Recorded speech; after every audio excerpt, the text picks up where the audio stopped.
महाराष्ट्र राज्यात गाजतोय कोपरगाव तालुक्यातील संवत्सर गावातील जिल्हा परिषदेच्या शाळेंचा डंका। राजेशाबा परजणे यांच्या मार्गदर्शनाखाली जिल्हा परिषद शाळेची उत्तुंग भरारी। कोपरगाव तालुक्यात संवत्सर येथील जिल्हा परिषद शाळा सध्या चर्चेचा विषय ठरत असून जिल्हा परिषदेचे माजी सदस्य राजेशाबा परजणे यांच्या मार्गदर्शनाखाली शाळा उत्तुंग भरारी घेत आहे। जिल्हा परिषद शाळेत उच्च दर्जाची गुणवत्ता आणि अत्यावश्यक भौतिक सुविधांमुळे संवत्सर जिल्हा परिषदेच्या शाळेने शैक्षणिक क्षेत्रात एक नवा मापदंड निर्माण केलेला आहे। सुसज्ज आणि भव्य प्रवेशद्वार, शाळेच्या संपूर्ण परिसराला संरक्षण भिंत, भिंतीवर व इमारतीवर मुलांना मार्गदर्शक ठरावे असे रंगकाम केलेले आहे। शाळेचा परिसर विस्तीर्ण असून स्वच्छ, सुंदर हरित वृक्षवेलींनी अतिशय आकर्षक असून मुख्य प्रवेशद्वारातून आत शिरल्यावर समोरच विद्यार्थ्यांचे सुंदर शिल्प लक्ष वेधून घेते।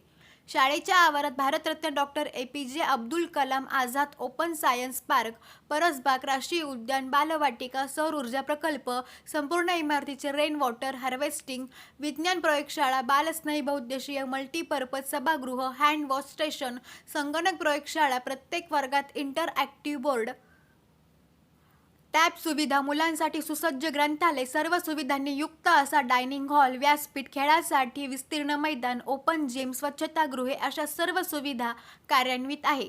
शाळेच्या आवारात वृक्षारोपण, वृक्ष संवर्धन, बॉटनिकल गार्डन अशा उपक्रमाबरोबरच परसबागेत भाजीपाला, फळ झाडांची लागवड करून उत्पन्न घेतले जाते। शाळेत अद्ययावत असे मुख्याध्यापकांचे कार्यालय असून त्यात साऊंड सिस्टीम, CCTV फुटेज पाहण्याची व्यवस्था केलेली आहे। याच कार्यालयातून सर्व वर्गांशी संपर्क साधता येतो। सन 1908 पासूनचे डिजिटल दाखले शाळेत जतन करून ठेवलेले असून ते एका क्लिकवर उपलब्ध करून देण्याची सोय करण्यात आलेली आहे। शाळेतील पालापाचोळ्यापासून गोबर गॅस, गांडूळ खत, सेंद्रिय खत निर्मिती करून ते परसबागेसाठी वापरले जाते। गेल्या वर्षी शिष्यवृत्ती परीक्षेमध्ये 5वी वर्गातील 21 विद्यार्थ्यांनी जिल्हा गुणवत्ता यादीमध्ये स्थान मिळवले आहे। त्यात एक विद्यार्थी राज्य पातळीवर आलेला, तसेच 5 वर्षात सुमारे 60हून अधिक विद्यार्थी जिल्हा गुणवत्ता यादीमध्ये आलेले आहे। इयत्ता 5वी मधील विद्यार्थ्यांना लॅपटॉपच्या सहाय्याने अभ्यास सराव करून घेतला जातो। त्यातून विद्यार्थ्यांची चांगली प्रगती दिसून येते। मुख्यमंत्री माझी शाळा सुंदर शाळा या योजनेत शाळेने सलग 2 वर्षे विभाग स्तरावरील पारितोषिके प्राप्त केलेली आहे। याशिवाय महाराष्ट्र राज्यात स्कॅप उपक्रमात शाळेने प्रथम 10 शाळांमध्ये स्थान मिळवलेले आहे। शाळेत दरवर्षी पहिलीच्या वर्गांचे प्रवेश मार्च महिन्यातच पूर्ण होतात। विशेष म्हणजे दाखलपात्रापेक्षाही अधिक विद्यार्थी प्रवेश घेतात। गेल्या 5 वर्षांमध्ये इंग्रजी माध्यमांच्या शाळेतील सुमारे 40 ते 45 विद्यार्थ्यांनी या शाळेमध्ये प्रवेश घेतला आहे। शासनाच्या शिक्षण विभागाकडून राज्यातील 36 शाळांची एज्युकेशन टूरसाठी निवड करण्यात आलेली असून त्यात संवत्सर जिल्हा परिषद शाळेचाही समावेश आहे। शाळेतील विविध उपक्रमांची दखल घेऊन महाराष्ट्र शासनातर्फे सिंगापूर आंतरराष्ट्रीय शैक्षणिक अभ्यास दौऱ्यासाठी मुख्याध्यापक श्री फैयाज खान पठाण यांची निवड करण्यात आली होती। हा शाळेचा सन्मानच आहे। शाळेच्या विकासात पालकमंत्री नामदार राधाकृष्ण विखे पाटील, जिल्हा परिषदेच्या माजी अध्यक्षा सौ शालिनीताई विखे पाटील, पद्मश्री डॉक्टर विठ्ठलराव विखे पाटील, सहकारी साखर कारखान्याचे अध्यक्ष डॉक्टर सुजय विखे पाटील यांचे सतत मार्गदर्शन असते। जिल्हा परिषदेचे माजी सदस्य राजेश परजणे पाटील यांचा शाळेच्या विकासासाठी व विविध शैक्षणिक उपक्रम राबविण्यासाठी सतत पाठपुरावा सुरू असतो। गट शिक्षण अधिकारी श्रीमती शबाना शेख मॅडम यांच्याही शाळेच्या प्रगतीसाठी मोलाचे योगदान लाभलेले आहे। शाळेचे मुख्याध्यापक फैयाज खान पठाण यांची विवेकशीलता व कार्यतत्परता मुलांच्या गुणवत्ता वाढीबरोबरच शाळेच्या लौकिकात अधिक भर टाकणारी आहे। या शाळेला कोपरगाव तालुक्यातील पत्रकारांनी सुद्धा भेट दिली असून त्यांनी सुद्धा या शाळेचे कौतुक केले। यावेळी पंचायत समिती कृषी विस्तार अधिकारी बाळासाहेब साबळे, अभियंता राजू दिघे, अश्विन बाण आदी उपस्थित होते। SG मराठी न्यूज चॅनेलसाठी संतोष जाधव, कोपरगाव। त्याच्यानंतर हायस्कूल असेल, पण झेडपीच्या शाळेबद्दल त्यावेळेचं वातावरण फार वेगळं होतं आणि आताचं वातावरण गैरसमज फार आहे त्यामध्ये। झेडपीची शाळा म्हटलं का एकदम असे कोंदट पद्धतीचे वर्ग, तसेच ते काय शहरामध्ये पंचायत समितीला फिरणारे शिक्षक, शाळा सोडून त्यातल्या त्यात त्यांचं पुन्हा बँकेचे राजकारण आणखी वेगळं, असं तो बऱ्यापैकी गैरसमज नाही, समज पण आहे त्याच्यात आणि तो दिसणार पण आहे। परंतु तो समज बऱ्यापैकी आज इथे शाळेत आल्यानंतर खोटा ठरला असंच म्हणावं लागेल। एक शैक्षणिक सहल घडून आणलेली आहे आणि ती पण शाळेची सहल आहे। शाळा कशी असावी, शाळेमध्ये काय काय पाहिजे, आणि आपण शिकवताना मी चालताना जेव्हा म्हणजे पाहता मी चर्चा करत होतो की विदेशामध्ये सुद्धा असं ग्रंथालय नाही, असं छान ग्रंथालय आहे, डिजिटल क्लासरूम आहे आणि एवढ्या फॅसिलिटी जर देत आहे झेडपीची शाळा. आणि आबांनी सांगितलं की जालना, औरंगाबाद तिथून त्यांचे नातेवाईक जे इथले स्थानिक ग्रामस्थ आहेत त्यांचे नातेवाईक इथं शाळा पाहून शाळेमध्ये विद्यार्थ्यांचं ऍडमिशन घेत आहेत. याचा अर्थ काय, तर ही राज्यात आदर्शवत अशी शाळा आहे. म्हणून राज्याचं देखील आता हळूहळू लक्ष या शाळेकडे जात आहे. निश्चितच भविष्यामध्ये या शाळेचा पट हा गगनाला जाईल, म्हणजे वाढल, फार वाढल. आपल्या जिल्हा परिषद प्राथमिक शाळा संस्थेची स्थापना 27 जुलै 1871 साली झालेली आहे.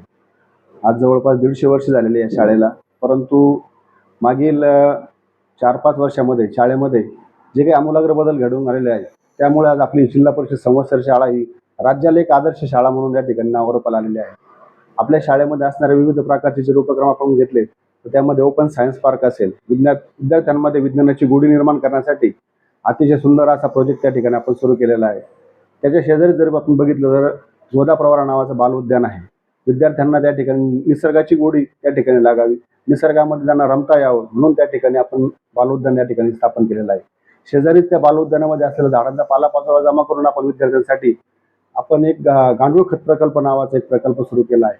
या खताच्या माध्यमातून विद्यार्थ्यांना आपल्या परसबागेतील जे काही त्या ठिकाणी फळभाज्या असतील, भाज्या असतील त्यामध्ये त्याचा आपण वापर करतो आणि त्यातून तो भाजीपाला तयार करून आपण शालेय पोषण आहारामध्ये त्या परसबागेतील भाजीपाला आपण वापरत असतो. म्हणजे विद्यार्थ्यांना अतिशय उत्कृष्ट पद्धतीचं जेवण त्या ठिकाणी देण्यासाठी सुद्धा आपल्याला परसबागेचा उपयोग होतो. विद्यार्थ्यांची गुणवत्ता वाढवण्यासाठी आपल्याकडं एक नाविन्यपूर्ण विज्ञान केंद्र म्हणून नावाची एक संकल्पना आहे. त्याच्यामध्ये 520 प्रयोग विद्यार्थ्यांना आहेत की जे छोटे छोटे प्रयोग विद्यार्थी हाताळतात. सुट्टीच्या दिवशी पालकांना आपण त्या ठिकाणी QR कोडच्या माध्यमातून त्या प्रयोगांची त्या ठिकाणी जर QR कोड पाठवला तर पालक त्या ठिकाणी आपल्या मोबाईलमध्ये विद्यार्थ्यांना घरी सुद्धा ते प्रयोग दाखवू शकतात. त्यानंतर आपल्या शाळेमध्ये आणखी एक असलेला नाविन्यपूर्ण उपक्रम म्हणजे 108 दाखले त्या ठिकाणी समजा आपले जे आहेत 1908 पासूनचे दाखले हे आपण डिजिटल स्वरूपामध्ये स्कॅन करून ठेवलेले आहेत की भविष्यामध्ये ज्या वेळेला समजा आपल्याला एखादा जुना दाखला शोधायचा असतो तर त्यासाठी कुठल्याही प्रकारचा कागद आपल्याला हाताळावा लागत नाही. त्या ठिकाणी आपण त्या ठिकाणी ते सॉफ्टवेअर चालू केलं की अगदी 100 वर्षापूर्वीचा दाखला सुद्धा आपण एका मिनिटामध्ये आपण त्या पालकांना देऊ शकतो. अशा पद्धतीने एक डिजिटल स्वरूपामध्ये रेकॉर्ड पण आपल्या शाळेचं आपण जतन करून ठेवलेलं आहे. विद्यार्थ्यांना खेळण्यासाठी पाठीमागे भव्य असं मैदान आहे. त्यावरती विद्यार्थ्यांसाठी क्रिकेट असेल, खो खो असेल, कबड्डी असेल यासारख्या खेळांची त्या ठिकाणी मैदान आपण तयार केलेले आहे. विद्यार्थ्यांना बसण्यासाठी सुंदर असं लॉन्च त्या ठिकाणी आपण तयार केलेलं आहे आणि ओपन जिम आहे. खेळाची भरपूर अशी साधनं आहेत की झोका असेल, सिसॉ यासारख्या संपूर्ण पद्धतीची जी काही आधुनिक साधनं आपण ज्याला म्हणतो खेळाची ती भरपूर प्रमाणामध्ये या ठिकाणी लोकसहभागातून उपलब्ध करून देण्यात आलेली आहे. आणि विद्यार्थ्यांमध्ये आधुनिक शिक्षणाची गंगा जी म्हणतो आपण ती त्यांच्या घरापर्यंत जावी म्हणून विद्यार्थ्यांसाठी प्रत्येक वर्गामध्ये इंटरॅक्टिव्ह बोर्ड असेल, त्याचप्रमाणे बालस्नेही सभागृहामध्ये 100 इंची टीव्हीच्या माध्यमातून अगदी जंगल थीम ज्याला आपण म्हणतो जंगलात गेल्याचा अनुभव विद्यार्थ्यांना या ठिकाणी आपल्याला बघायला मिळतो. जेणेकरून विद्यार्थी सर्वगुण संपन्न तयार व्हावा असा ध्यास या शाळेने घेतलेला आहे आणि त्यासाठी संपूर्ण ग्रामस्थ असतील, पालक असतील, अधिकारी, पदाधिकारी या सर्वांचं सहकार्य माजी विद्यार्थ्यांचं सुद्धा मला खूप काही सहकार्य या ठिकाणी मिळत आहे आणि ही शाळा नावारूपाला येण्यामध्ये सर्वांचं बहुमोल योगदान आहे. त्याबद्दल मी सर्वांचे मनपूर्वक धन्यवाद व्यक्त करतो. धन्यवाद. पण या शाळेचा माजी विद्यार्थीच आहे. 76 ते 80ला याच शाळेत शिकलोय. त्यावेळेस पत्र्याच्या 4 खोल्या एवढी शाळेची व्याख्या होती. त्या शाळेत आम्ही शिकलो. म्हणजे सारवायला शेण वगैरे विद्यार्थ्यांनाच आणावं लागायचं. तेव्हाची शाळा आणि आजची शाळा आता तुम्ही सर्वांनी पाहिलीच. सर्व आबांचं वेळोवेळी याला मार्गदर्शन राहिलेलं आहे. तर खाजगी शाळा भरपूर आहेत, कदाचित याच्यापेक्षाही पण चांगल्या असतील. पण सरकारी शाळेवर इतकं मायक्रो प्लॅनिंग करून इतकं सूक्ष्म लक्ष देऊन मला वाटतं आबांसारखं क्वचितच उदाहरण राज्यात मिळेल. ते आता पठाण सरांनी सांगितलं 1995ला आबा सरपंच झाल्यापासूनच या जिल्हा परिषदेच्या शाळा असतात त्याच्याकडे त्यांनी लक्ष द्यायला सुरुवात केली.